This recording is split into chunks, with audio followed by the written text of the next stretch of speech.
Hello দর্শক বন্ধুরা, আসসালামু আলাইকুম। আজ আমি আপনাদেরকে দেখাবো এভাবে প্লাস্টিকের বোতল দিয়ে কিভাবে একটি ঝাড়ু তৈরি করা যায়।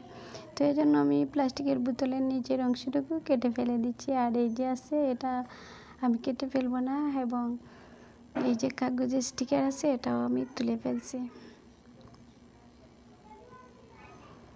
এবারে আমি কয়েকটা বাঁশের কঞ্চি কেটে কেটে এভাবে বাঁশটাকে কঞ্চির মতো করে নিয়েছি।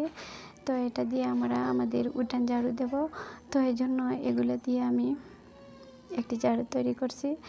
ঝাড়ুটার এই প্রতিটি জয়টা আমি ওই যে ছিদ্র ফুটা ফুটা ছিল এগুলো কেটে ফেলছি, আর কেটে ফেলার ফাঁক দিয়ে আমি সবগুলো এই বাঁশের কঞ্চিগুলো ঢুকিয়ে দেব।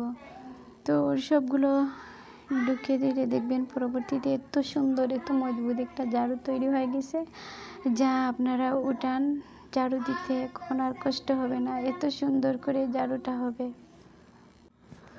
তো দর্শক বন্ধুরা, শুরুতেই বলে দিচ্ছি, যারা আমার চ্যানেল থেকে ফেসবুক পেজ থেকে দেখবেন আমার চ্যানেলটি ফলো করবেন, এবং যারা ইউটিউব থেকে দেখবেন নতুন হলে আমার চ্যানেলটি সাবস্ক্রাইব করে নেবেন। তো দর্শক বন্ধুরা, এবারে আমার সম্পূর্ণ কঞ্চিগুলো এই প্লাস্টিকের বোতলের ভিতর ঢুকিয়ে ফেলেছি। এবারে দেখেন অনেকটা ঝাড়ু হয়ে গেছে। এবারে ঝাড়ু দেখেছেন ঝাড়ুটা কত সুন্দর মজবুত হয়ে গেছে, এবং এই ঝাড়ুটার সাথে যাতে প্লাস্টিকের অংশটা লেগে থাকে, যাতে ঝাড়ু থেকে এই কঞ্চিগুলো বের হয়ে না আসে, সেজন্য আমরা এই ফাঁকগুলো বন্ধ করার জন্য এভাবে আমরা আগুন জ্বেলে এটাকে এইভাবে দিয়ে দিচ্ছি। এইভাবে দিয়ে আমরা এগুলোকে হাত দিয়ে একটা ভিজা কাপড় দিয়ে এভাবে চেপে চেপে নেবে। চেপে চেপে নিলে দেখবেন পরবর্তীতে এটা এত শক্ত এত মজবুত হয়ে গেছে যে আপনারা কল্পনা করতে পারবেন না। তো এবারে দেখছেন আমার এটা কত সুন্দরভাবে হয়ে গেছে।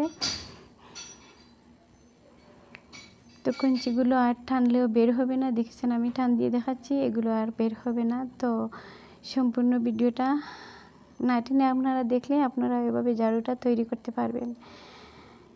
তো দর্শক বন্ধুরা, এবারে ঝাড়ুটা দিয়ে আমি একটু জেড়ে দেখাচ্ছি, আঙ্গিনাটা জেড়ে দেখাচ্ছি। দেখেন ঝাড়ুগুলো এত আরামদায়ক, এত সহজভাবে পরিষ্কার করবে ময়লা, আপনারা কল্পনাই করতে পারবেন না। তো দর্শক বন্ধুরা, আমার এই ভিডিওটা কেমন লাগলো আপনারা কমেন্ট করে জানাতে ভুলবেন না।